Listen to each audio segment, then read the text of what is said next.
Hola, buenas noches a todos. Buenas noches. Aquí estamos nuevamente desde el capítulo de psicopatía de AAP. Es un gusto que tengamos esta continuidad en las charlas. Así lo seguiremos haciendo los martes que nos sea posible. Después, más adelante, después que tratemos varios martes seguidos sobre estrictamente los conceptos de Hugo Marietán sobre psicopatía, vamos a tener el placer de escuchar la conferencia de Tito A. Rozán, del doctor Rozán, sobre las relaciones entre psicopatía y trastorno por déficit de atención, excluyendo de dicho último diagnóstico a la psicopatía. Va a ser un desglose maravilloso. Así que eso va a ser aproximadamente el 10 de agosto, pero lo anuncio hoy porque es nuevita la charla, conferencia que vamos a tener con el maestro Rozán. Hoy tenemos el gusto de tratar un tema que ha despertado muchísimo interés, que es la psicopatía en la edad infanto-juvenil. Bueno, dado que hemos dado lugar a que esto sea un evento de tipo intercapitular con psiquiatría infanto-juvenil, cuya presidenta es Marcia Breyer, que además de ser presidenta es jefa del Departamento de Docencia e Investigación del Hospital Tomás García, ella va a explayarse la segunda parte de la charla de hoy, y o sea que algunos casos que yo tenía los dejaremos para el próximo martes, engancharlos con el tema que sigue, que es un psicópata en la familia, también a las 20:30 horas. Pero ahora quiero tener el placer, y creo que todos nosotros esperamos, la palabra, siempre ilustrándonos, enseñándonos, de Hugo Marietán. Bienvenido, Hugo. Un placer estar acá y con toda esta gente que nos sigue, ¿no? Ya porque hay bastante ya interviniendo en este Zoom. Sí. Y agradeciéndole que compartan este pedacito de vida que ellos tienen con nosotros, ¿no? Porque, como decimos siempre, el único capital que tenemos es el tiempo, y usan un pedazo de su tiempo para estar con nosotros, ¿no? Así que cuando quiera, empiezo. Silvia. Ya, dele, con gustazo. Bueno, muy bien. Bueno, hoy vamos a tratar, ¿no es cierto?, el tema de algunos casos que he tenido de chicos que han sido, ¿no es cierto?, psicópatas, ¿eh? Y después de referencias he tenido con maestras, maestras jardineras, maestras de la escuela primaria, que me han comentado casos, ¿no?, sobre chicos especiales, ¿sí? Por suerte hoy tenemos también la colaboración de Marcia Breyer, que es especialista en psicólogo de psiquiatría infantil. Bueno, va a completar un poquito. Bueno, el caso es así, ¿no es cierto? Las maestras, ¿no?, del jardín de infante y las maestras del primario, tienen muchas dificultades en entender el tema de psicopatía, primero porque no lo entienden los adultos y los psicólogos, incluso de ciertos casos, menos lo va a entender la maestra, ¿no? Pero igual ellas notan que existen chicos, ¿no?, que son distintos. Por ejemplo, una maestra de la escuela primaria, ¿no?, ahora no sé si más maestra, profesora, si dicen, ¿no?, profesora de docencia, pero estaba diciendo los primeros años, y ella ya tenía, ¿no es cierto?, por su experiencia, tenía una forma de manejar estos tipos de chicos especiales, que no era, ya lo vamos a aclarar después, por suerte el doctor Tito Rozán va también a colaborar con nosotros, él es especialista en hipercinesia y ese tipo de síndromes. No son chicos, digamos, muy hipercinéticos, revoltosos, y esas cosas, sino que tienen otro tipo de problema, no de problema, sino de actitud, que es la de desconocer la natural autoridad de la maestra, ¿sí? Y además que presentan desde chicos cierto liderazgo con respecto a los otros, ¿sí? Los otros lo siguen, los otros chicos lo siguen, ¿sí? Y luego, ¿no es cierto?, si la maestra, digamos, no les cae bien, vamos a decir, para hacer un término muy común y coloquial, ellos les hacen la guerra, se le ponen de a uno a hacer la guerra. Eso lo diferencia de otros chicos que son, digamos, revoltosos, que son, digamos, chicos difíciles, ¿sí? Pero que de última, ¿no es cierto?, ella consigue persuadirlos y que entren dentro del circuito de los chicos adaptados, ¿sí? Adaptados. ¿Mm? Ahora, por ejemplo, esta maestra que me comentaba el caso de un chico que tenía estas características, ¿sí? Que incluso era abusivo porque obligaba a los otros chiquitos a que le den golosinas, le robaban los lápices, ese tipo de cosas, ¿no? El material de utilidad, ¿no? De útiles. ¿Qué hacía esta maestra? Lo nombraba al chiquito de 8 años, ¿no? Lo nombraba su auxiliar docente, decía, ¿no?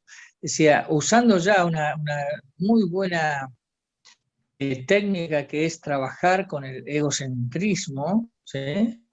Lo nombraba como su auxiliar docente. Y entonces ella le daba entre comillas, le daba una jerarquía al chico, ¿sí? Y él funcionaba de esa manera, entonces el pibe colaboraba y trabajaba, porque a su manera, tenía, ¿no es cierto?, el ejercicio, ¿no?, a pesar de que era tan chiquito, del poder. La maestra le había cedido un poco de poder y de esa manera lo pudo y que él hiciera las cosas que ella quería, ¿sí? Pero era una maestra de mucha experiencia, ¿sí? Habitualmente las maestras se ponen en disciplinatorias y a veces lo agreden y bueno, consiguen un resultado mucho peor, ¿no?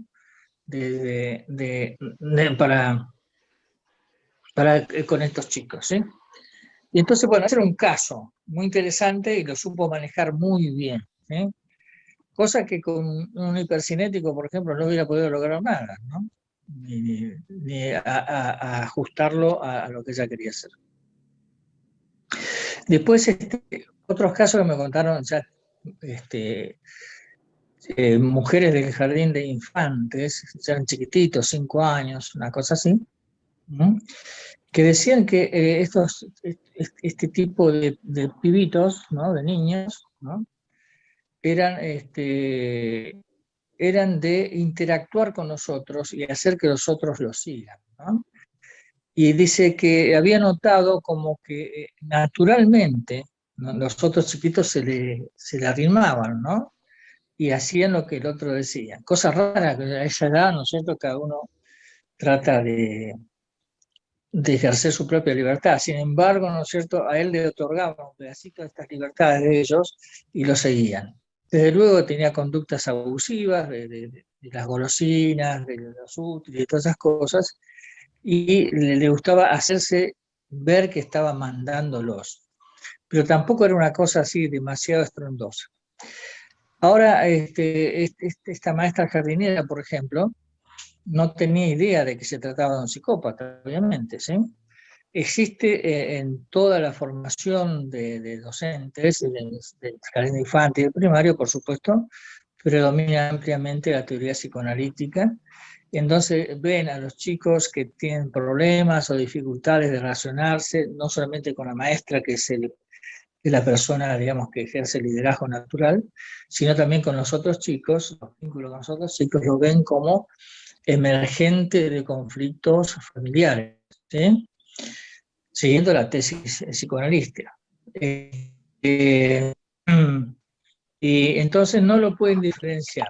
Detrás de esa teoría, nos dice, bueno, este es un chico que está expresando o haciendo emergente los problemas que tiene en la casa. En la casa él ve alguna dificultad, entonces llaman a los padres tienen que ir a gabinete psicopedagógico, todo ese tipo de circuito, ¿sí?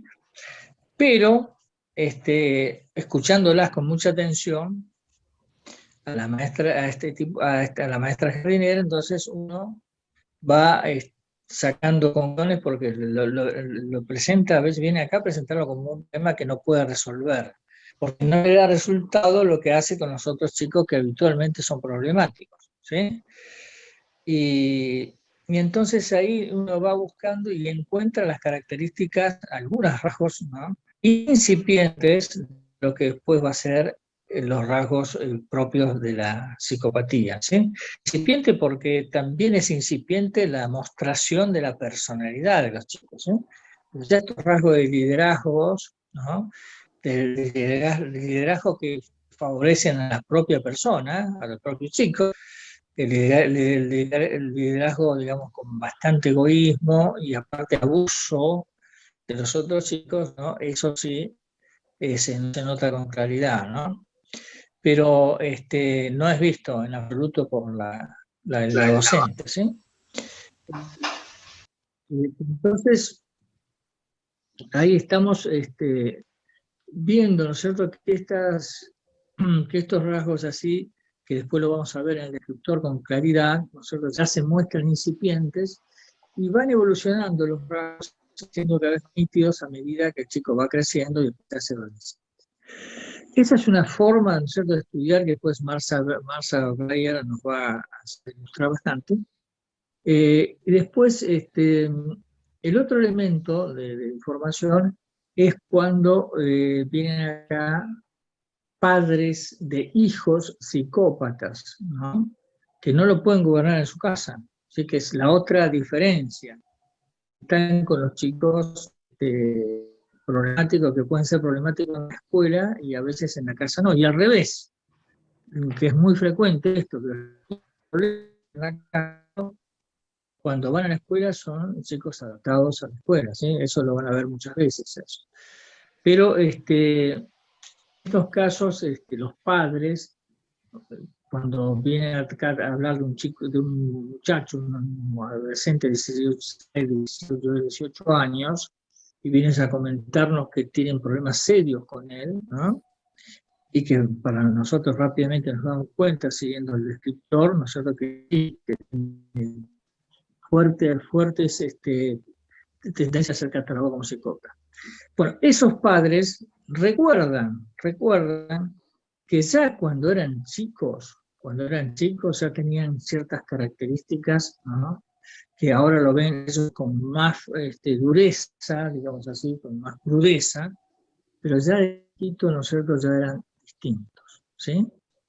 De eso, bueno, hemos sacado mucha información, ¿no?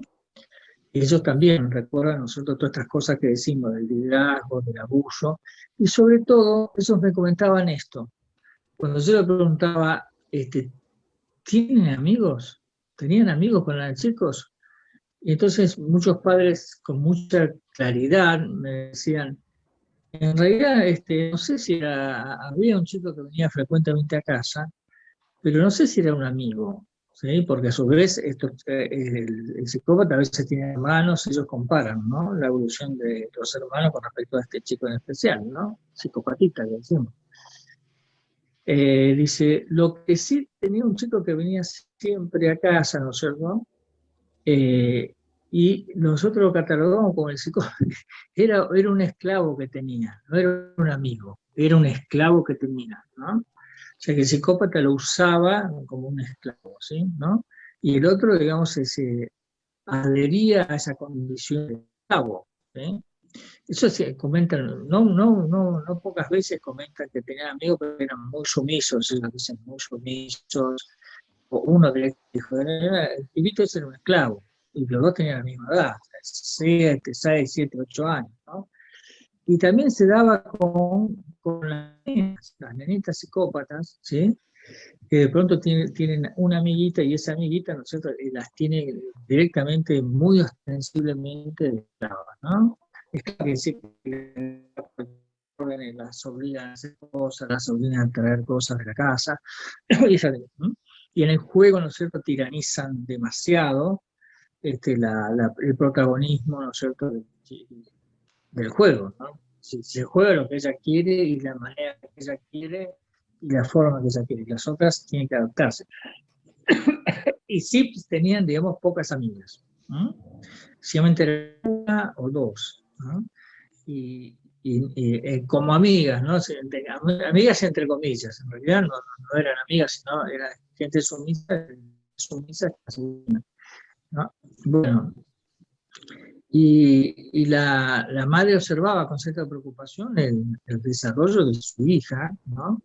Y cómo ellas tenían ese vínculo demasiado tirano, demasiado egoísta con las amiguitas que venían a la casa, ¿no? Incluso le rompían los juguetes, bueno, hacían maldades, ¿eh? Hacían sufrir, todas chiquititas. Bueno, todas esas cosas me contaban las madres cuando después, ya siendo adolescentes, 17, 18 años, venían a consultarme, ¿no? Y se recordaban todos esos datos, ¿sí? Y a través de eso uno podía, ¿no es cierto?, a través del recuerdo, aunque es algo, digamos, muy, muy indirecto, podía uno sospechar que ya se estaban pergeñando los rasgos de psicopatía que después, siendo adolescentes, ya se manifiestan con total claridad, ¿no? Bueno, pero igual, ¿no es cierto?, ya es difícil gente experta en psicopatía determinar si un chico de 7 años es psicópata o no. Imagínense un chiquito de 5 años, ¿no? Hay que ser muy cuidadoso con eso, porque el chiquito de 5 años vamos a depender nosotros de la información que nos dé la madre. Si vemos a través de la opción, la visión de la madre y el discurso que tiene la madre.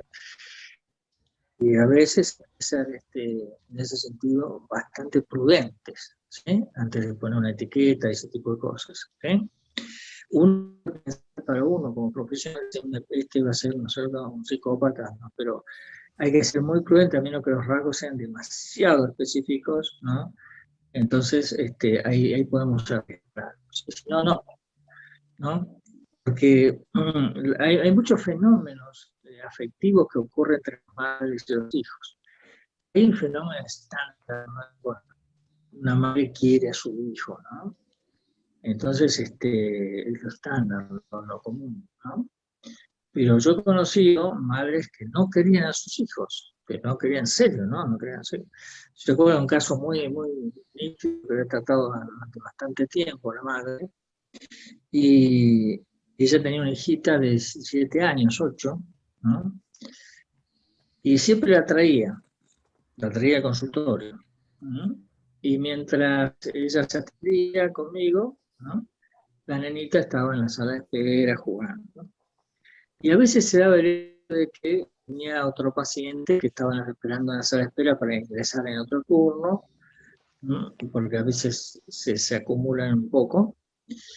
Y cuando salíamos con la madre hacia la sala de espera, veíamos que estaba conversando y se reía con la otra persona que venía a consultar, y hacía lazo lo que dicen, ¿no?, desde el punto de vista afectivo, ¿sí?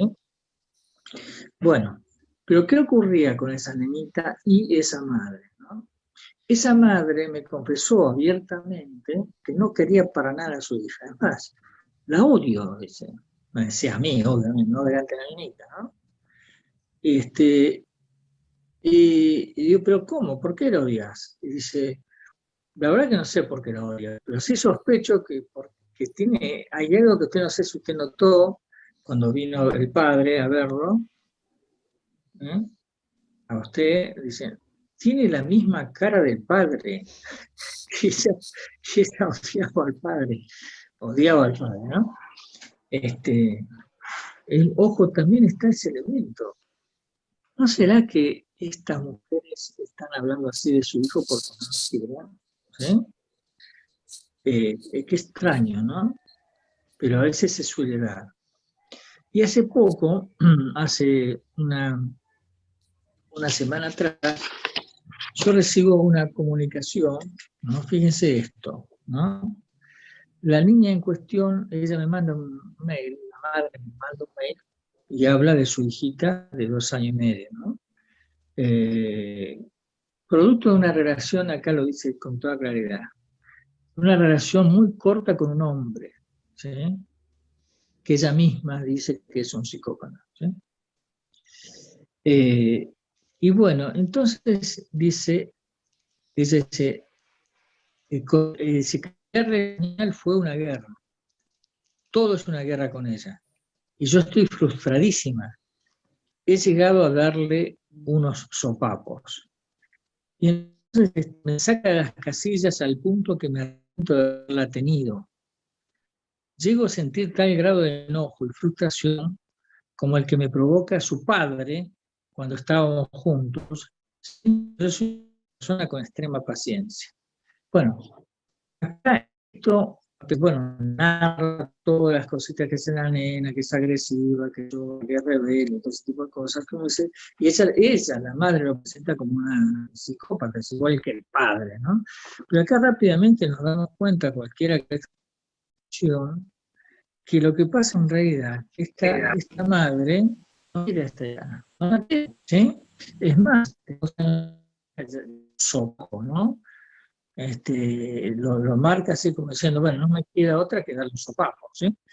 Y, y porque le hace recordar otra vez, ¿no?, al tema del padre, ¿no?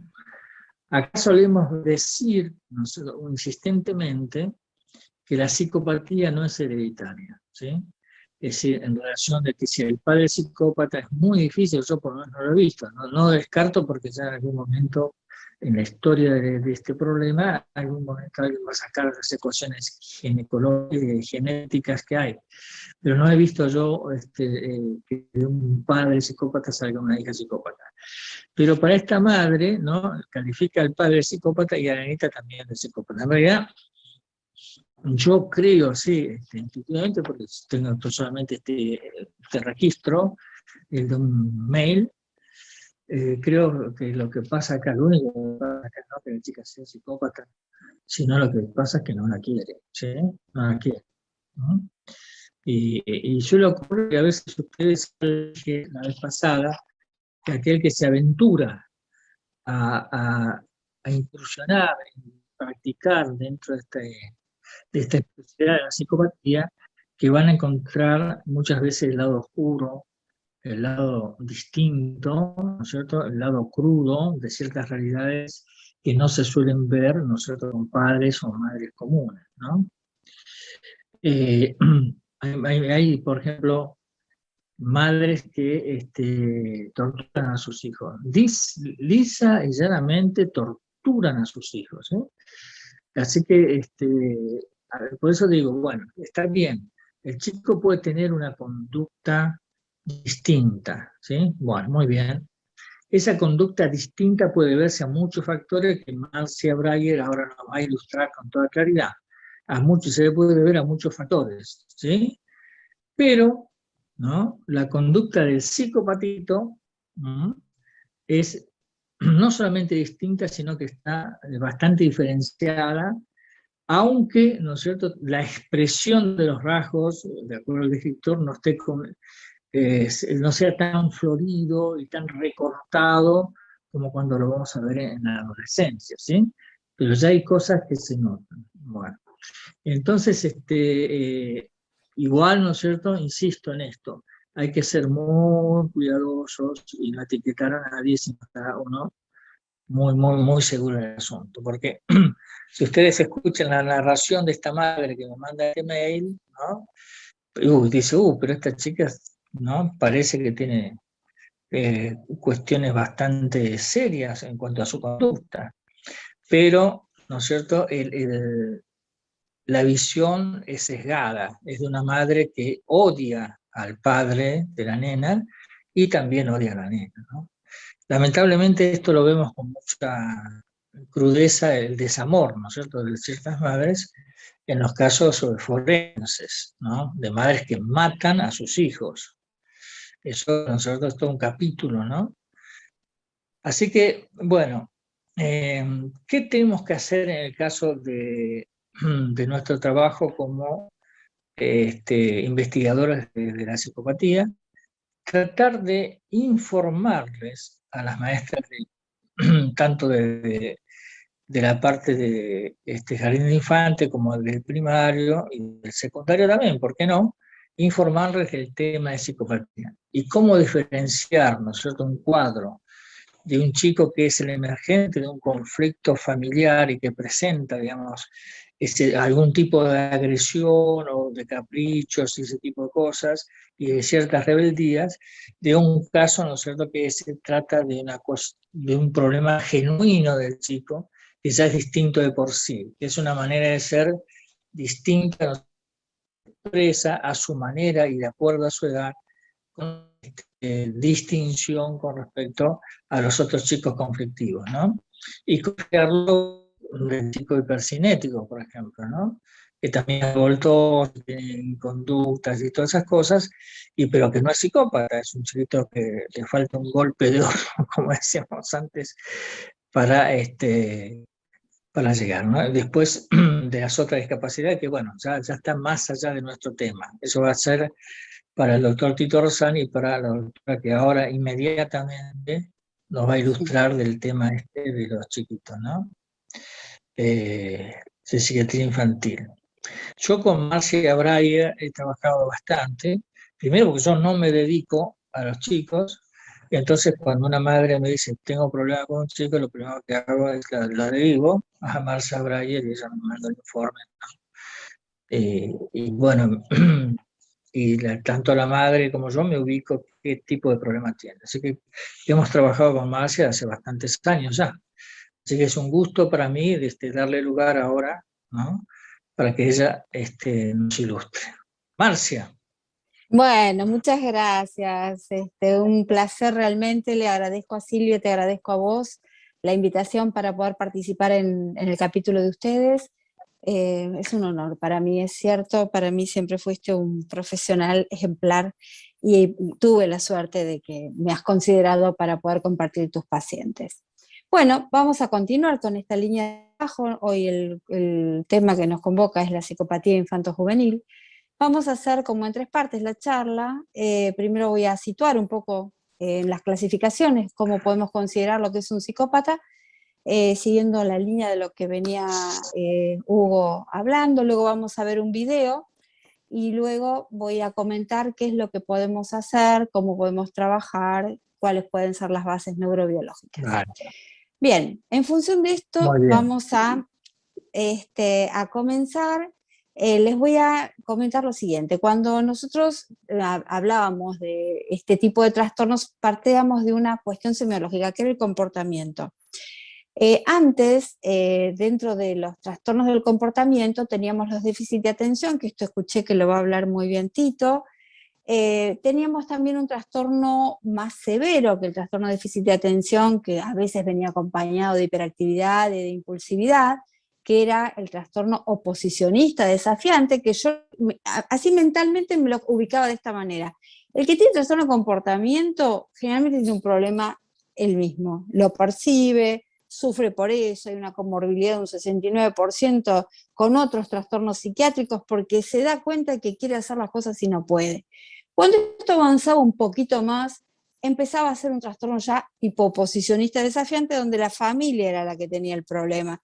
Los chicos del no. No quiero hacer esto, no quiero hacer lo otro, después piensan. Primero dicen no y después piensan. Y después teníamos el tipo de trastorno de comportamiento que tenía trastorno con la sociedad, que era el trastorno antisocial o disocial, que después podía evolucionar en la adultez hacia el trastorno disocial de la personalidad. En función de los trastornos disociales de la personalidad, hasta el DSM-4 se consideraba una edad de inicio posterior a los 18 años, pero con el DSM-5 cambia la edad a 15 años. Pero no solamente cambió esto con la nueva clasificación del DSM-5, sino que también dividió todo esto que les cuento y quedó, por un lado, el trastorno de comportamiento como parte de un trastorno del desarrollo. Cuando yo hablo de desarrollo, hablo de calidad de una función, calidad del comportamiento, calidad de la atención, calidad de la actividad, calidad del control de los impulsos, y pasamos a otra área donde todo se juntó, que es el trastorno del comportamiento y del control de los impulsos. Entonces, por un lado quedó el desarrollo, donde incluye el déficit de atención con hiperactividad e impulsividad, y por el otro quedó el trastorno del control de los impulsos. ¿Qué nos vamos a encontrar acá? Que acá se incluyó a la característica del trastorno antisocial o del trastorno de comportamiento disruptivo que se va a iniciar en la infancia y en la adolescencia. ¿Qué características tiene? Son chicos que van a tener problemas fundamentalmente con la agresión hacia animales y hacia personas, que van a destruir la propiedad, por ejemplo, incendios, que van a tener fugas, van a tener robos y que van a tener conductas del tipo antisocial.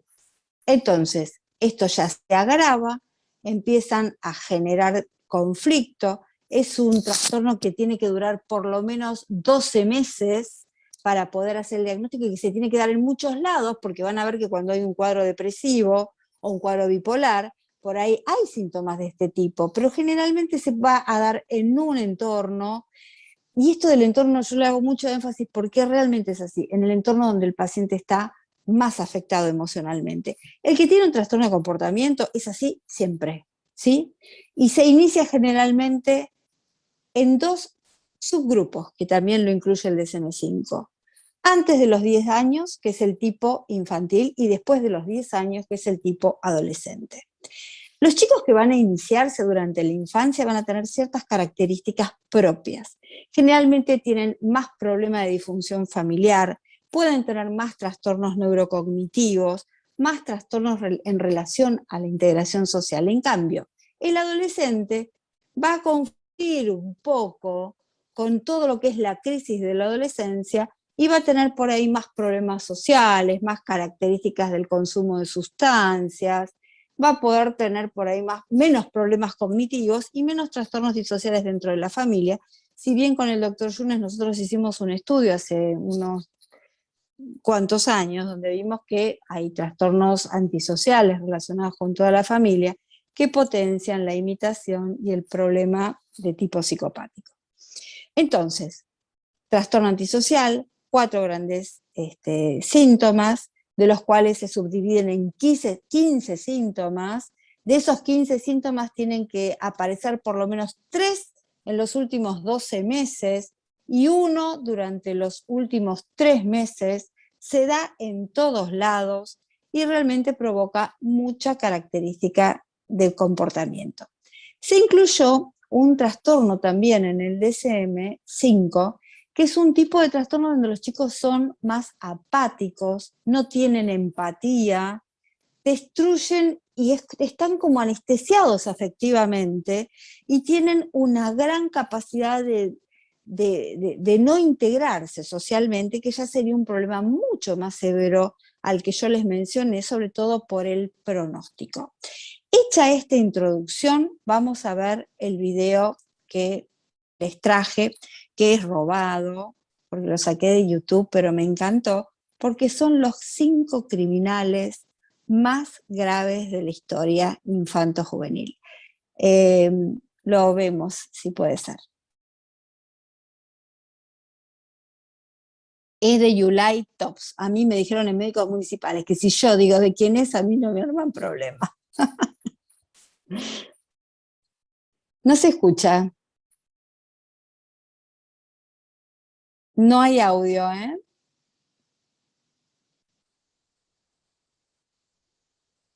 Doctora, ¿se escucha? ¿Todavía no se escucha el audio?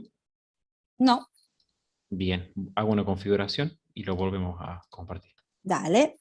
Bueno, lo que vamos a ver ahora son 5 casos. 5 casos donde van a ver adolescentes, niños, mujeres, varones, de distintas partes del mundo. Vamos a ver gente que es de Estados Unidos, gente que es de la India, de Argentina, de México, y con características muy determinadas. Entonces vamos a ver esto. Ahí está.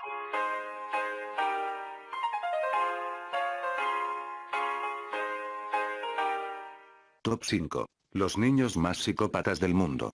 El 3 te hará flipar. Alisa Bustamante. Alisa Dailen Bustamante, es una joven convicta por el asesinato de una niña de 9 años, Elizabeth Olten. Bustamante, que era vecina de la víctima, cometió el crimen cuando tenía apenas 15 años. Su padre estuvo en prisión la mayor parte de la infancia de Alisa y su madre alcohólica la abandonó de niña, quedando en manos de su abuela. Ella empezó a hacerse cortes en la piel y tenía la palabra odio escrita en un brazo. En 2007, a la edad de 13 años, intentó suicidarse, y desde entonces tomaba antidepresivos. Pocos días antes del asesinato, Bustamante, del pueblo de St. Martins en el estado de Missouri en Estados Unidos, había cavado 2 tumbas pocos profundas cerca de su casa. Su único propósito era matar a alguien solo por curiosidad para saber qué se sentía. El miércoles 21 de octubre de 2009, Bustamante utilizó a su hermana pequeña para traer a Elizabeth Olten, una niña de 9 años, diciéndole que tenía un regalo para ella. La llevó hasta un bosque cercano y la estranguló. Luego, con un cuchillo que tenía escondido en su mochila, la apuñaló varias veces y le cortó la garganta hasta matarla. Llevó el cuerpo hasta una de las tumbas que había cavado, lo enterró y cubrió con algunas hojas. Después del asesinato, escribió en su diario: "Las he estrangulado y degollado y apuñalado y ahora están muertas. No sé cómo me siento ahora mismo. Ha sido increíble. En cuanto superas el momento de, oh Dios mío, no puedo hacerlo, es bastante agradable. Estoy un poco nerviosa ahora mismo. Bueno, me tengo que ir a la iglesia, jaja". En realidad con muertas se refería Bien. solo a Olten, y no fue a la iglesia. Bien. Podemos parar acá, después avanzamos. Bueno, en este caso lo que estamos observando es el caso de una chica donde hay un componente psicopático evidente, donde hay una anestesia afectiva, donde hay una planificación, donde hay antecedentes familiares, que hay un padre que está preso y una madre con características psiquiátricas también, una chica que empieza a tener conductas autolíticas y se graba ni más ni menos que la palabra odio en su brazo, que en un momento quiere empezar a experimentar a ver qué es lo que sucede, porque realmente no sienten absolutamente nada, entonces ya planifica de buscar a la hermana para que busque a la otra persona, para poder una nena chiquitita matar. O sea, acá vemos todas las características absolutamente completas de una persona que no tiene empatía, que tiene anestesia afectiva, que no siente absolutamente ningún tipo de remordimiento, que esto también es parte de la conducta psicopática, y que generalmente responsabiliza a un tercero. Un adolescente de 16 años, así que pasamos al segundo caso, por favor.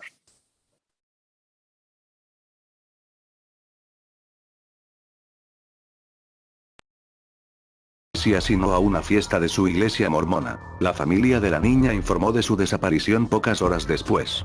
Cientos de voluntarios se unieron en su búsqueda y la policía hizo rastreos sin éxito en el bosque.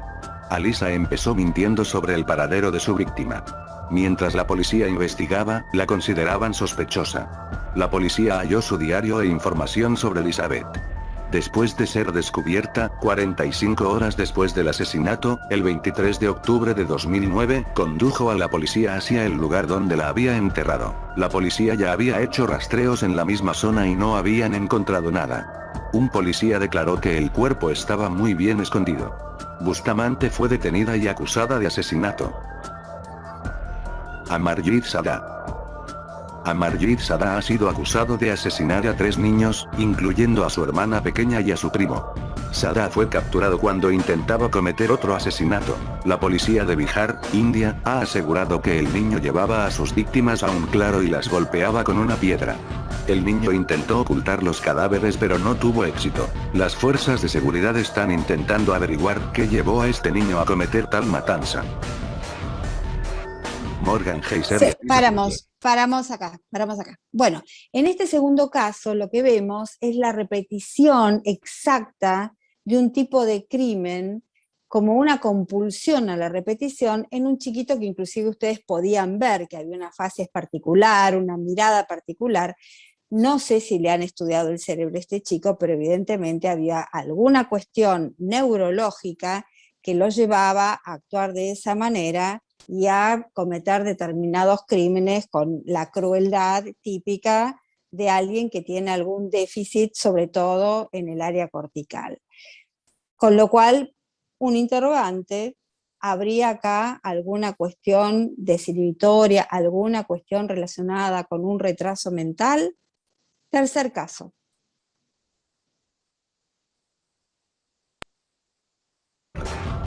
Dos chicas de 12 años han sido acusadas de acuchillar 19 veces a una amiga para impresionar a un personaje ficticio en un juego de internet. El fiscal del condado Waukesha, Wisconsin, Brad Schimmel, dijo que Morgan Heiser y Anissa Weyer, que comparecieron esposadas y vestidas de reclusas, serán encausadas como adultas bajo cargos de intento de homicidio intencional, en primer grado. Si se probase su culpabilidad, podrían ser sentenciadas a 65 años de prisión. La víctima, de la que no se ha facilitado la identidad, se encuentra en condición estable en un hospital. Una de las cuchilladas que recibió fue a milímetros de una arteria mayor. Según los documentos presentados ante la corte, las niñas declararon que debían probar algo a Slenderman, un personaje demoníaco mitológico que encontraron en el portal Creepypasta Wiki que ofrece historias de horror. Las niñas han dicho a la policía que trataban de convertirse en agentes de Slenderman, y que después del primer homicidio buscarían refugio en la mansión del demonio en los bosques. De acuerdo con los documentos de la corte, las menores contaron a los investigadores que invitaron a su amiga a quedarse a dormir en una de sus casas y que planearon ponerle cinta adhesiva en la boca mientras estuviera durmiendo, apuñalarla en el cuello, ponerle las cobijas encima para que pareciera que seguía dormida y escapar a la mansión de Slenderman. Sin embargo, cambiaron de plan y decidieron matarla el sábado en el baño de un parque cercano para que la sangre se fuera por la alcantarilla. Convencieron a la niña de ir al parque con ellas y la metieron en el baño. Una de las niñas le dio el cuchillo a la otra, pero ella no pudo apuñalar a la víctima. Entonces le regresó el cuchillo a la otra niña, pero tampoco pudo hacerlo, según la denuncia. Después fueron a un bosque y una de las chicas empujó a la víctima y se sentó en ella. Las niñas blandieron el cuchillo entre ellas antes de que una volviera a derribar a la víctima y comenzara a apuñalarla, según los documentos. Las chicas la dejaron en el bosque y la pequeña se arrastró hacia una carretera donde un ciclista la encontró recostada sobre la acera. Ambas fueron acusadas en una corte fuera de Milwaukee y podrían ser sentenciadas a 65 años en prisión. Se les fijó una fianza de $500,000 a cada una. Ana Carolina. Muy bien. Paramos acá. Bueno, en este caso, la pregunta es la siguiente. Tienen una conducta criminal, tienen actitudes que son tremendamente aterrorizantes, pero estamos hablando de dos adolescentes que le quieren demostrar a un juego de internet y al personaje fundamental más malo de internet que pueden entregar a alguien y hacer las mismas maldades que hace el juego. ¿Esto es un cuadro psicopático o es un cuadro de trastorno psicótico compartido? No todos los criminales son psicópatas. Las bases del que parece psicópata pueden ser distintas causas, y en este caso, a mi criterio, se trata de un cuadro psicótico. Yo no sé si se acuerdan hace unos años de los chicos estas chicas que estuvieron internadas en el hospital Moyano, que habían matado al padre por un rito satánico. Bueno, esto es parecido. Son chicas que tienen ciertas tendencias, que tienen características psicóticas, y que van buscando algún objeto delirante a quien dedicarle estas cuestiones. En este caso, a mi criterio, es lo que corresponde en el caso que acabamos de ver, cosa que la causa sería diferente, una psicosis. Seguimos, por favor. Ana Carolina López Enríquez. Ana Carolina López Enríquez nació en el Distrito Federal en 1996. Su madre biológica era infectada de VIH y la dio en adopción siendo ella una niña apenas. Adoptada en el DIF del Distrito Federal, en el año de 1997, por una sobrina del héroe revolucionario mexicano Abraham González de nombre María Albertina Enríquez Artegón y Efren López Tarango. De infancia consentida, fue causa de burla en secundaria y preparatoria. Anita la huerfanita le decían, ya que era evidente que no era hija natural de Albertina y Efren. Albertina de 68 años y Efren de 88 años. Su padre biológico murió muchos años antes, su madre apenas en el 2008. Y tiene una hermana mayor que ella. Todo comenzó el día 4 de mayo cuando elementos de la Policía Ministerial de Chihuahua encontraron 2 cadáveres carbonizados de personas mayores en un paraje de la calle Faisán de la Colonia México, al sur de la ciudad. Comenzaron las indagatorias y el primer paso fue establecer la identidad e investigar con los familiares. Ese mismo día, la autoridad ministerial recibió el reporte de la desaparición de María Albertina Enríquez Artegón y Efren López Tarango, de 69 y 88 años respectivamente, con domicilio en la calle 25 y Bustamante número 2505 de la colonia Altavista. La menor se mostró incrédula en los interrogatorios. Dijo que jueves y viernes había estado con sus padres, fue hasta el sábado 4 que los perdió de vista, por lo que decidió reportarlos como desaparecidos. Los investigadores detectaron algunas irregularidades y decidieron cuestionar al novio de la joven. De acuerdo a su última evaluación psicológica, Ana Carolina es una criminal muy violenta, ya que bajo los estándares del FBI presenta una escala de violencia de 9 sobre 10, la más alta. La adolescente carece de remordimiento por sus crueles actos y se reveló que, desde que sus compañeros la molestaban en la secundaria por ser adoptada, comenzó a desarrollar el llanto como una forma fina de manipulación. Las conclusiones del reporte indican que Ana Carolina planeó la muerte de sus padres adoptivos por más de un año, tiempo en el cual se hizo a la idea de que podía asesinar a sus padres, que era igual a deshacerse de un objeto. Con sus 1,48 metros de estatura y un coeficiente intelectual elevado, la joven sabía que no podía llevar a cabo el crimen sola, así que comenzó a buscar quien la ayudara. Su novio, José Alberto, y su amigo, Mauro Alexis, fueron los cómplices perfectos. Alberto era sumiso y Mauro era igual de sádico que ella. A pesar de que la Procuraduría de Justicia de Chihuahua asegura que había elementos para resolver el caso, sorprendió a los especialistas que Ana Carolina no se quebró durante los 2 interrogatorios a los que fue sometida durante el inicio de las investigaciones, siendo su novio quien no soportó y confesó todo. Bien, paramos acá. Bien, ¿qué tenemos en este caso? Entonces, vemos una chica que evidentemente tiene un cuadro de psicopatía, con anestesia afectiva, con falta de empatía, no hay remordimiento, planifica, tiene transgresión de las normas sociales, reúne todas las características de trastorno de comportamiento, trastorno antisocial, o sea, una psicopatía. Pero ¿qué sucede? No hay un dato menor en relación a la etiología. La madre tenía SIDA, entonces lo que podríamos pensar es que por ahí puede haber un daño en el área frontal relacionada con su cuadro infeccioso, el de la madre, que seguramente la tuvo cuando ya estaba, tenía SIDA cuando ya estaba embarazada, con lo cual acá lo que tenemos que pensar es en las distintas etiologías. Con respecto a quién declaró, fue el novio, no fue ella, fue quien se pudo quebrar porque no pudo sostener, porque ella no tenía ningún tipo ni de remordimiento ni culpa. Así que hace poquito, bueno, ahora hay un caso muy, muy famoso en la provincia de Entre Ríos de una situación similar, donde el diagnóstico diferencial oscila entre lo que puede ser la hebefrenia o lo que puede ser una psicopatía, y bueno, son criminales, pero con distintas causas y con distintos orígenes. El último caso, vamos a ver, por favor.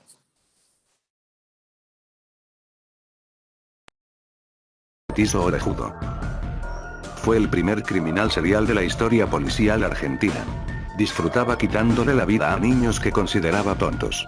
Su muerte aún es una incógnita, pero se presume que lo mataron sus compañeros de prisión luego de que incendiara al gato de uno de los convictos. Cayetano pasaba tiempo masacrando animales. Solía descargar su furia contra aves, gatos y perros. Un día su padre descubrió debajo de su cama una caja con cuerpos de aves decapitadas. Ese fue el inicio. Durante toda su niñez Cayetano fue víctima de fuertes golpes y maltratos realizados por su padre. El 28 de septiembre de 1904, cuando Godino contaba con apenas 7 años, se lleva a fuerza de engaños a Miguel de Paoli, de casi 2 años, hasta un baldío y allí lo golpea para luego arrojarlo sobre un montón de espinas. Un policía que pasaba se percata de lo sucedido y lleva a ambos niños a la comisaría, de donde serían recogidos más tarde por sus respectivas madres. El 29 de marzo de 1906 fue el que sería el primer asesinato de Godino, pasó desapercibido y solamente sería descubierto años después, cuando él mismo lo confesó ante la policía. Según contó, en 1906 tomó a una niña de aproximadamente 3 años y la llevó hasta un terreno baldío sobre la calle Río de Janeiro, donde intentó estrangularla. Después la enterró viva en una zanja, que cubrió con latas. Las autoridades, al conocer este crimen, se trasladaron hasta el lugar pero encontraron que se había edificado una casa de 2 pisos. Sin embargo, en la comisaría 10 quedó registrada una denuncia por desaparición con fecha 29 de marzo de 1906, de una niña de 3 años de nombre María Rosa Fase. La niña desaparecida nunca fue encontrada. Tras ser detenido confesó 4 homicidios y numerosas tentativas de asesinatos. Las circunstancias de su muerte, ocurrida en Ushuaia el 15 de noviembre de 1944, siguen siendo nebulosas. Se presume que murió a causa de una hemorragia interna causada por un proceso ulceroso gastroduodenal, pero se sabe que había sido maltratado y, con frecuencia, violentado sexualmente. Sobrellevó los largos días de la cárcel, sin amigos, sin visitas y sin cartas. Murió sin confesar remordimientos. Según otros, los policías del penal habrían comentado que Godino murió a manos de los reclusos, quienes lo golpearon hasta matarlo, luego de que éste matara a la mascota de los presos, un gato. Pero qué carajo. Bien, bueno, cortamos esto, el carajo, bueno, cortamos acá.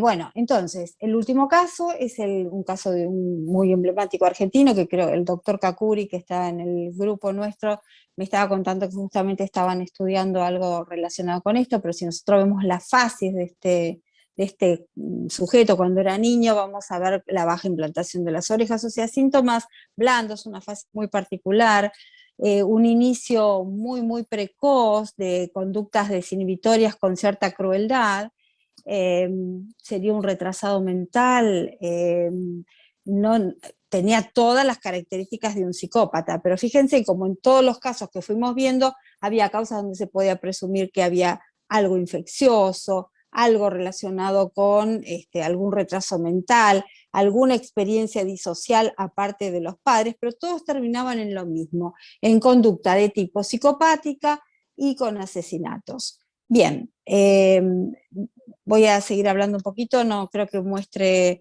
el power, les voy a contar solamente. Entonces, bueno, ¿qué hacemos con todos estos chiquitos, estos adolescentes? Bueno, el trabajo obviamente no es el mismo que se puede hacer con cualquier tipo de paciente. En algunos casos conviene dar medicación cuando uno constata qué es lo que pasa. ¿Y qué es lo que puede pasar? Bueno, puede haber alteraciones estructurales y puede haber alteraciones funcionales.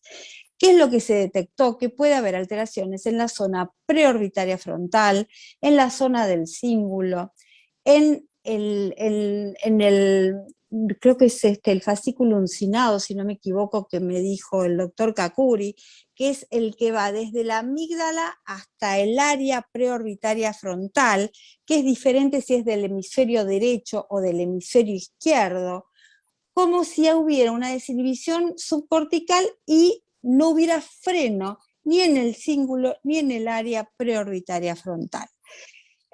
A nivel de la hay también alteraciones en el lóbulo de la ínsula, porque es donde está la conciencia moral, en el lóbulo temporal. En el frontal tenemos el freno, pero en parte del hemisferio temporal tenemos la ética y la moral. Estaría alterada en este tipo de pacientes. Y a nivel de los sistemas de neurotransmisión, lo que hay es alteración de la serotonina, que actúa frenando, y de la dopamina, que es la que puede estar alterado y que está alterado en muchos de los trastornos de comportamiento, sobre todo el receptor 4, que está en la área frontal y en el transportador de la dopamina y de la noradrenalina, que también pueden estar alterados. Todo esto está obviamente en estudio, se está avanzando cada vez más con los estudios que tenemos hoy por hoy. Planteada la cuestión clínica que la planteé al principio, vistos los casos clínicos, pensando en cuál puede ser la cuestión estructural o neurofisiológica, ¿qué hacemos con estos pacientes?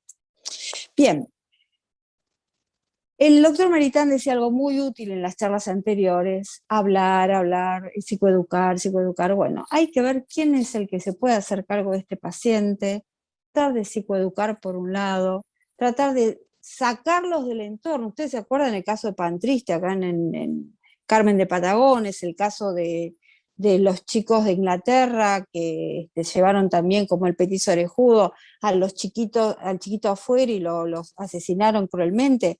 Bueno, lo que se piensa es que estos chicos sacados de contexto y puestos en otro contexto puede ser útil. El otro día, la semana pasada, tuvimos un ateneo muy interesante relacionado con casos de psicopatía, que habló el doctor Segovia, y también había una psicóloga que trabaja en España, donde se buscan hogares de reinserción social, porque se sabe que cuanto más chicos son, si tienen experiencias de este tipo psicopática, se van desarrollando de alguna manera la sinapsis y todo el desarrollo neuronal del cerebro como para fijar esa conducta. Y que si uno puede revertir desde más chiquitito todo este tipo de conductas con una inserción, con una psicoeducación determinada y con psicofármacos, esto puede prevenir evoluciones posteriores con mucha severidad. ¿Y qué psicofármacos usamos? En el caso del ADD, ustedes saben que, bueno, no son psicópatas los que tienen ADD, pero lo que se usan son estimulantes, el metilfenidato o un antidepresivo, como en el caso de la tamoxetina, que es un antidepresivo dual. En el caso de la conducta oposicionista desafiante, o en el caso del antisocial, disocial, el trastorno disruptivo del comportamiento, o estos casos así tan jorobados, generalmente se suelen usar antipsicóticos del grupo de los atípicos, como la risperidona, el aripiprazol, a veces la olanzapina, como para regular el sistema de transmisión que tiene que ver con la dopamina justamente, y con la serotonina, que son las que estarían alteradas en este tipo de trastornos. Y con respecto a los estabilizadores del ánimo, nosotros usamos muchísimo el divalproato de sodio, pero no por el efecto antiepiléptico, sino por el efecto estabilizador a través del circuito del inositol, de la disminución del glutamato, de la neuroprotección cerebral que pueden producir por periodos que generalmente son prolongados, durante 2 años por lo menos, y en una segunda crisis por un periodo de por lo menos 5 años, pero bueno, estos chicos van a tener que ser regenteados y controlados durante toda la vida. Entonces, como conclusión, en el DSM-5, los trastornos del tipo antisocial pasa a trastorno de control de los impulsos. Hemos visto 5 casos diferentes de niñas, niños, con diferentes edades en distintas partes del mundo, con lo cual esta patología es una patología universal. Los trastornos estructurales están determinados a nivel de la amígdala, a nivel del sistema límbico y a nivel del área frontal y temporal, y los neurotransmisores que están comprometidos son del grupo de la serotonina con distintos receptores, el 5-HT1 y 5-HT2, y la dopamina generalmente el receptor 4. Y el tratamiento tiene que ser multidisciplinario, tratando de reinsertarlos en la sociedad, tratando de buscar un ambiente más agradable, con un seguimiento farmacológico, con una reinserción tanto familiar como social, para que el pronóstico de estos chicos sea el mejor posible. Bueno, muy buenas noches y muchísimas gracias.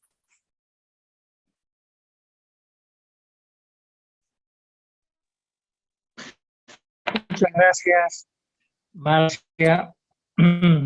Silvia, ¿estás por ahí? Bueno, muchas gracias. Ha sido muy interesante, muy ilustrativo. Como habrán observado, ella presentaba algunos relacionados con algunas alteraciones neurológicas o déficit de tipo cognitivo, ¿no? ¿Escuchás, Ángel? Sí, doctor, lo escuchamos. Disculpe, doctor Martínez, tiene apagado su micrófono. Entonces, Ángel. Sí, doctor, a usted se le escucha. Lo escuchamos un poquito ralentizado, pero lo escuchamos.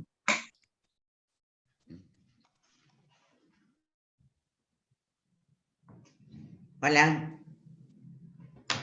Hola. Estamos. Sí, lo estaba escuchando el doctor Marietán.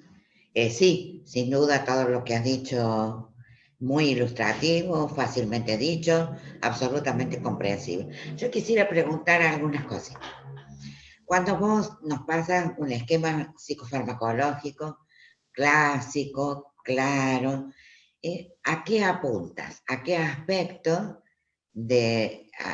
separemos de lo que es psicopatía, que no es un trastorno antisocial de la personalidad, sino la psicopatía como la entiende Hugo Marietán, es decir, como una personalidad diferente y especial de todos los otros trastornos? Me parece a mí que todo ese esquema farmacológico puede servir algunas veces para el control de los impulsos, otras veces para la estabilización, como vos decías, que tiene sus ventajas, y seguramente los antipsicóticos, todo eso nos pueden servir. Ahora, ¿cómo hacemos para abordar un tratamiento psicofarmacológico en aquellos casos en donde realmente falta la empatía, falta lo que nos hace humanos? No solamente es un trastorno de sortear las normas permanentemente, sino de que hay esta cuestión de el otro me importa, el egocentrismo, las necesidades especiales, todo lo que hablamos en las reuniones anteriores sobre el descriptor del rasgo psicopático. Esto te lo planteo para que no quede confusión no sé si vos estás de acuerdo o no conmigo, te dejo la palabra, pero bien, quería ese punto. El segundo, para ya yo dejarte aquí, fue la frase con la que terminaste. Nosotros, digamos, siguiendo a Hugo Marietán, pero más allá de eso, la sociedad, todos los medios, los grandes casos que se hacen públicos, los violadores, vamos a poner algo claro, ¿no? Lo que vos dijiste, hay que darles un abordaje para reinsertarlos a la sociedad. En mi humilde experiencia, en los últimos casos que yo he asistido a juicios, y después he podido leer la sentencia, que no siempre tengo esa posibilidad. Cuando la he podido leer, en todas, no sé si es una moda, quisiera ver cómo es en Buenos Aires, yo te estoy hablando de provincia, no de Buenos Aires, del interior del país. No sé cómo es en Buenos Aires, pero todos terminan diciendo, a pesar de que reconocen que es un psicópata y que las pericias fueron tomadas con los criterios de Hugo Marietán, terminan con la frase, como si fuera un pecado, no decirla, de que hay que reeducarlos para que se reinserten a la sociedad, cuestión que nosotros consideramos que es imposible, y no me preguntes después lo de que preguntan todos, y entonces, ¿qué hacemos? Eso lo dejo cerrado ahí para alguna otra vez, ¿sí? Sí. ¿Sabe? Un violador sí va a volver, es decir, no estamos, si partís, que no es un trastorno de personalidad, sino es una personalidad especial que es invariable. En otras charlas quedó claro cómo esta cuestión del medio ambiente no produce neurogénesis, no produce neuroplasticidad para llevarlos un poco más a otro terreno, a otros términos, sino que es invariable. Y si consideramos lo que es una necesidad especial, como el hambre, vos comés una hamburguesa fantástica, terminás de comerla y mañana vas a tener de vuelta hambre. La necesidad especial del psicópata es lo mismo, es decir, el que tuvo la necesidad de violar, de matar, estará preso y demás, pero la necesidad no termina allí. Y aquí te dejo la palabra. Bien, voy a empezar por la segunda pregunta. El trastorno, lo que pasa es que yo estoy hablando de niños y adolescentes. El trastorno de personalidad antes se consideraba que empezaba después de los 18 y ahora de los 15, donde ya se sabe que hay una personalidad estable. Antes de esa edad se pueden provocar cambios cerebrales y cambios en la neurogénesis. Entonces eso daría otra perspectiva, con lo cual, por una cuestión de desarrollo cerebral, algunas circunstancias pueden actuar modificando y mejorando. Igual yo pienso lo mismo que vos, hay casos crueles que realmente no tienen ninguna salida. Yo te voy armando un poco todas las cosas que se están armando en infancia como para poder reeducar a estos chicos y para poder tener otro pronóstico. O sea que la respuesta concreta es porque el trastorno de personalidad empieza más tarde. Y cuando ya hablamos de trastorno de personalidad, es de algún patrón crónico, estable, que interfiere en la vida personal, social y familiar por un periodo de por lo menos 2 años, y ahora creo que decía de 1 año. Entonces, esa sería la respuesta con respecto a la segunda pregunta. Con respecto a la a los fármacos, porque vos lo que estás regulando, cuando vos hablas de empatía, estás hablando de una cuestión emocional. Cuando hablas de comportamiento, estás hablando de cómo soy.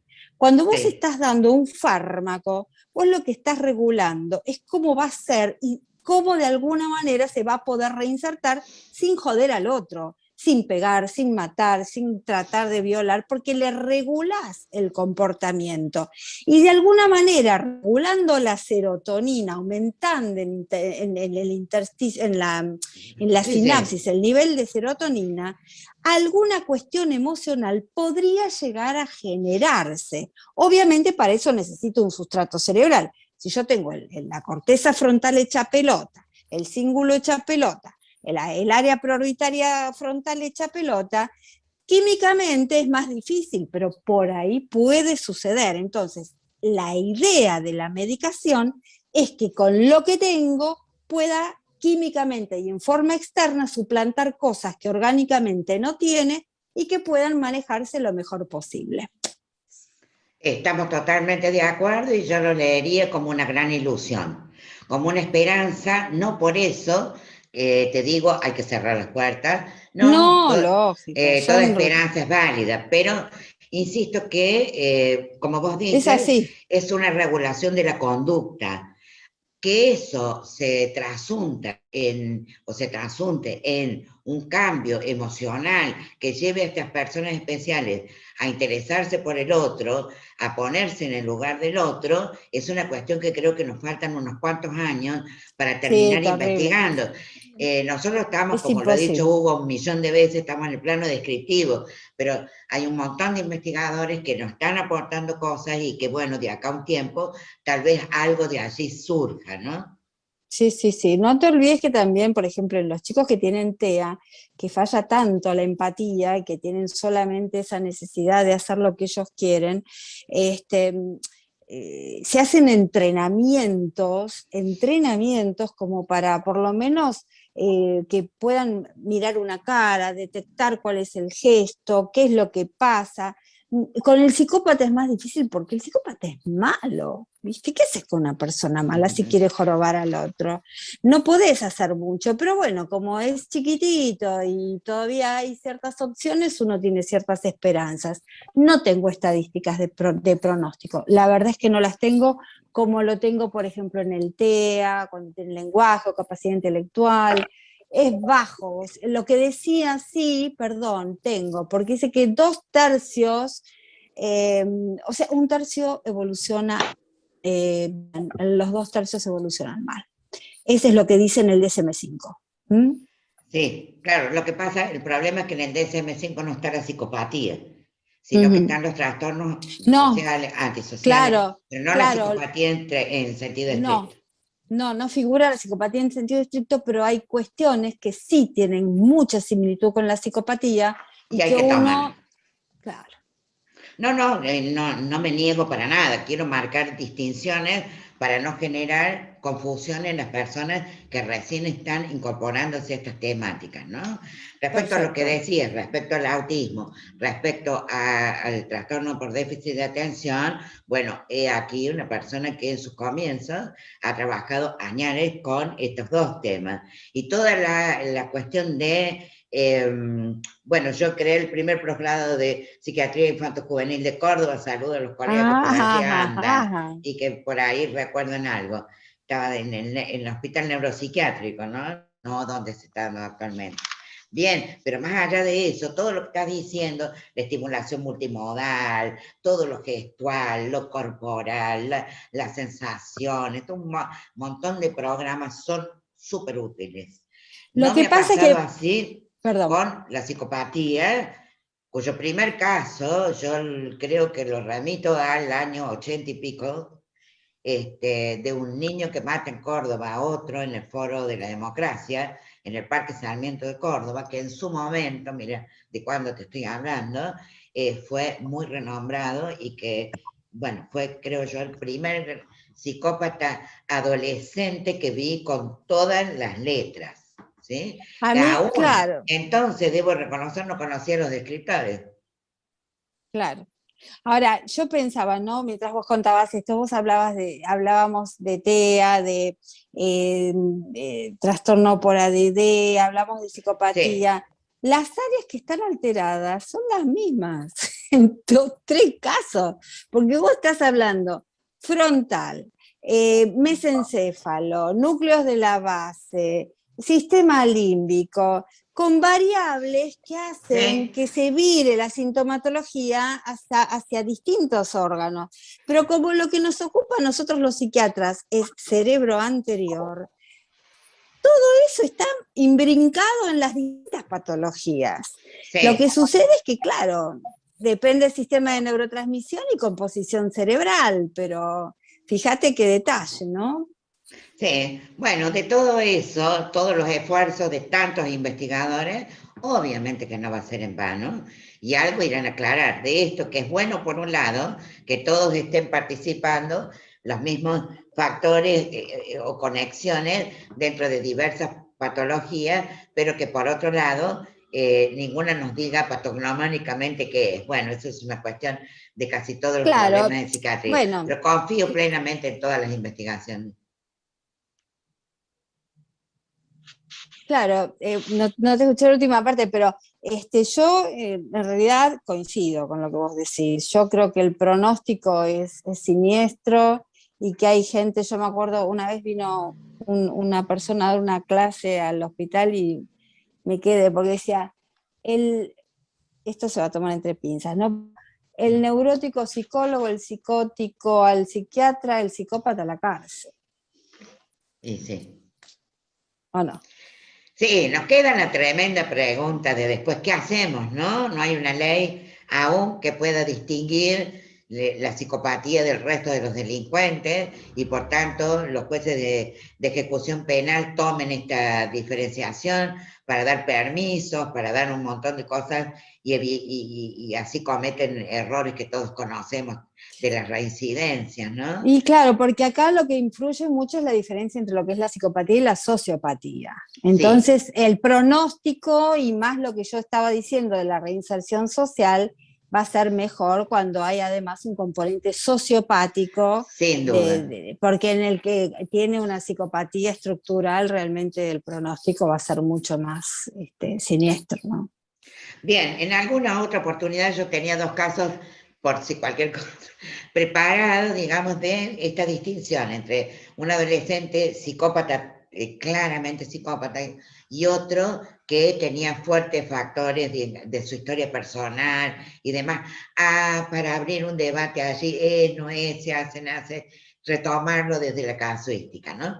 Bueno, Sí.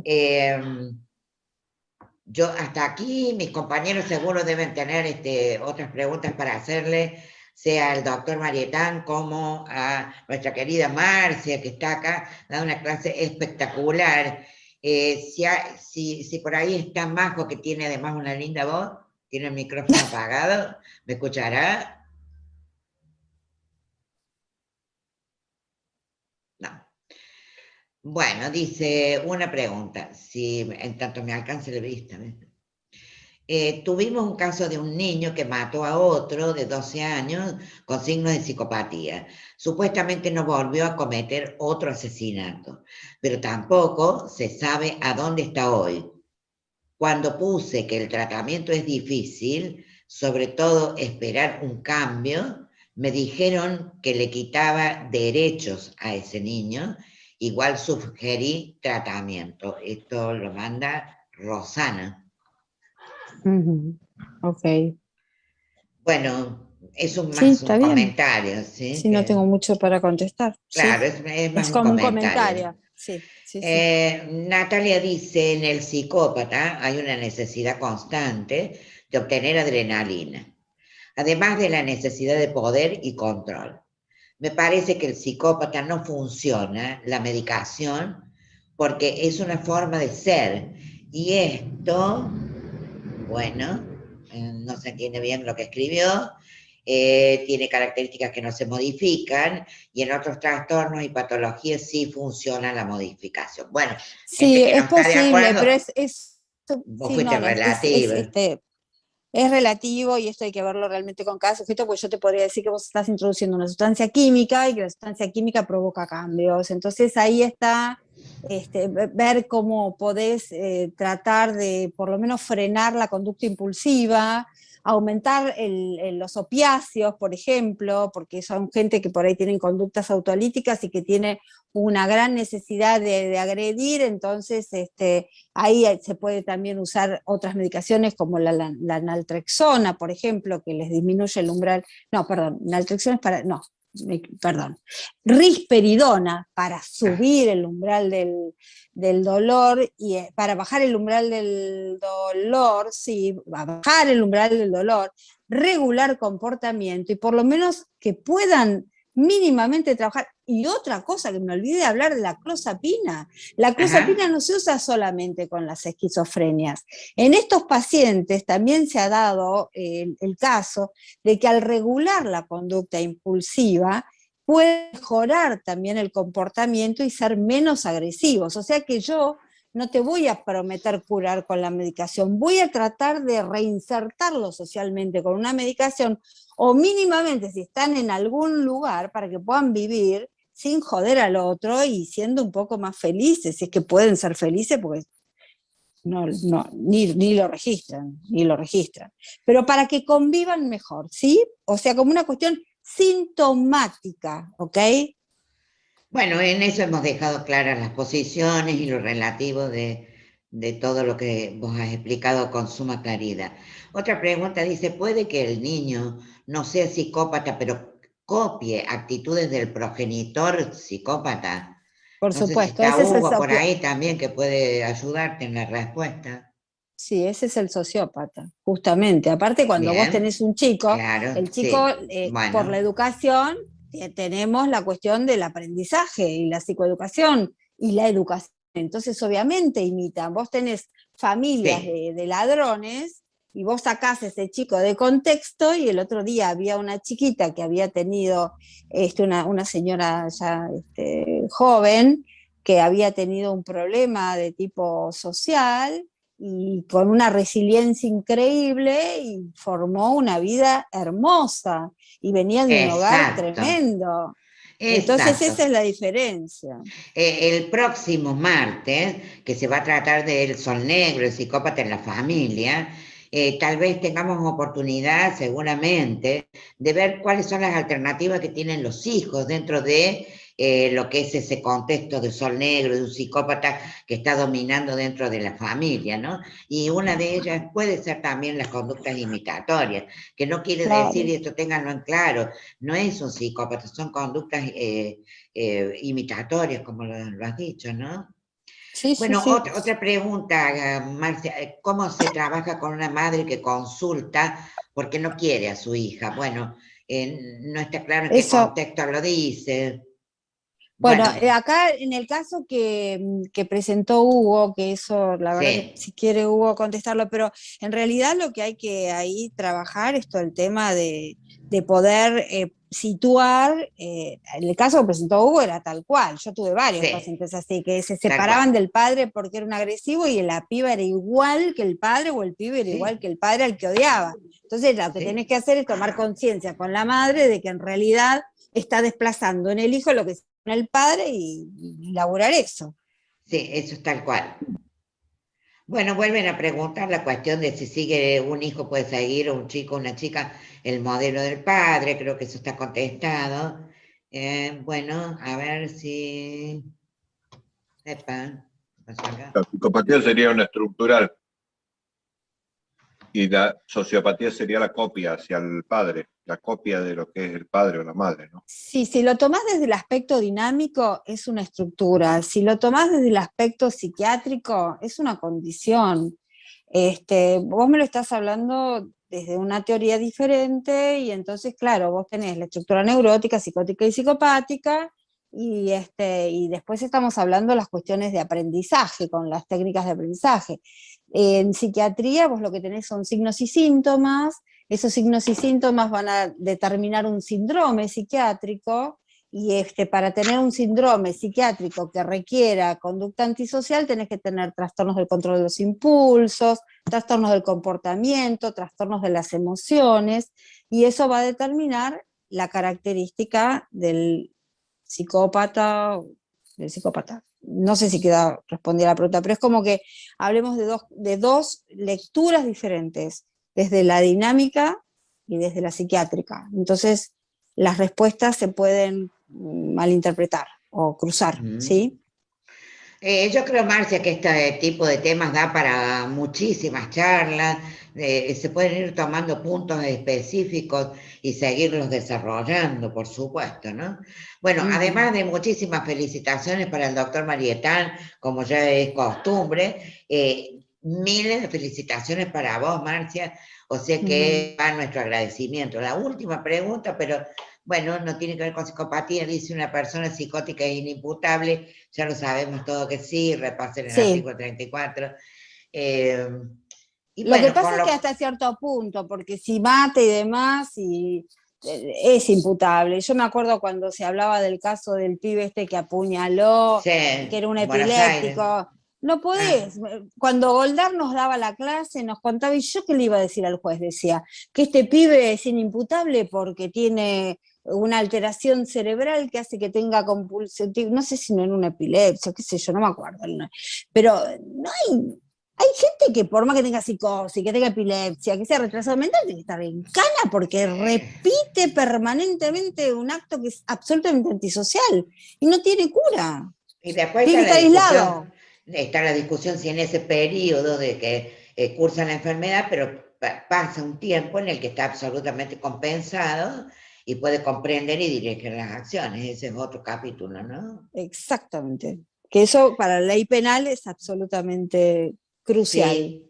Marcita, damos lugar si el público quiere preguntar. Tenemos todavía tiempo para los que quieran, ¿eh? Sí, mi amor. ¿Eduardo le quedó claro o Gian? Bueno, Majo, Gabriel Tenerini, ¿alguna pregunta sobre las dos exposiciones tan lindas? Bueno. A mí me gustaría hacer una pregunta. Buenas noches. Buenas noches. Lo que escribí recién, ¿podríamos llegar a inferir entonces que si se detectase desde temprana edad y con psicofármacos podrían aminorar estas necesidades especiales o seguirían presentes? Mira, se puede mejorar. El que empieza más chiquitito tiene un pronóstico peor. El que empieza en la adolescencia tiene un pronóstico mejor. Es al revés, ¿eh? Pero sí, si uno modifica las condiciones externas, puede mejorar el futuro de ese paciente. Bueno, me gusta, Marcia, tu relatividad siempre puede mejorar. Ahora, si se entendió lo que es una necesidad especial y lo comparamos como lo hace Hugo Marietán en sus textos una y otra vez, la necesidad, y lo compara con el hambre, que se comió la hamburguesa, dije recién, y el otro día va a volver a tener hambre, el violador va a violar hoy, y mañana va a volver a violar porque sigue teniendo la misma necesidad. Hola, Hugo, conteste usted. Estoy de acuerdo con vos, Silvia. Lo que pasa es que vamos a repetir esto que ya dijimos varias veces.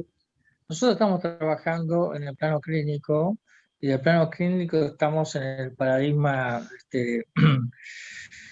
de la descripción, ¿no? Y por otro lado también tenemos una enorme experiencia, porque realmente son muchos los casos, en donde la conducta del psicópata es invariable, pese a los tratamientos, pese a la psicoterapia, pese a todo tipo de intentos que se han hecho, tanto individual como grupal, ¿no? De modificar la manera de ser del psicópata, que es una manera de ser, no es un trastorno, ni mucho menos, ni tampoco es... hay muchas cosas que menciona Marcia en los cuadros, que desde Snyder, y sobre todo el profesor Juan Carlos Goldar, que estaría feliz de escucharla a ella, de manera de las conexiones neuronales, todas esas cosas. Ya Carl Snyder decía, ¿no? que cuando hay un correlato biológico, neurobiológico, una base enferma, esos no son psicópatas, a pesar de que las conductas son muy parecidas a las de psicópatas, es más, que pueden ser conductas realmente muy agresivas y, como les gusta el término de efecto social, para esa gente que tenía un correlato neuroanatómico, neurológico enfermo, se agrupaban dentro de las pseudopsicopatías, ¿no?